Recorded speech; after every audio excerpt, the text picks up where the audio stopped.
As you described this, I have this image of, you mentioned animals that presumably don't have a lot of flexibility in terms of the niches they can exist in. But the way I imagine this process is that as a human, we're plopped into a environment, and here I'm using analogy, where we don't really know if we are an aquatic animal, a terrestrial animal, or an avian, right? Or an amphibian. Or an amphibian, for that matter.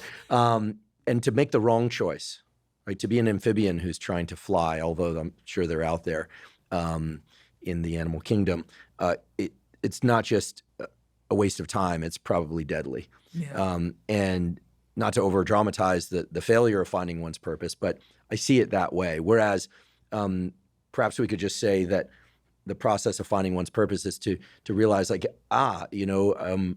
I'm an amphibian. I can go in and out of water, whereas a bunch of other creatures around me stop at the water's edge. Right. And this is really cool. And a bunch of these other things, like these flying things, that they can't actually even go in the water. Right. Some of them might, be on the surface or dive into it, but they can't do what I can do. So the process of self-discovery, it sounds like, is about restricting one's choices to a sort of wedge within the full landscape of options.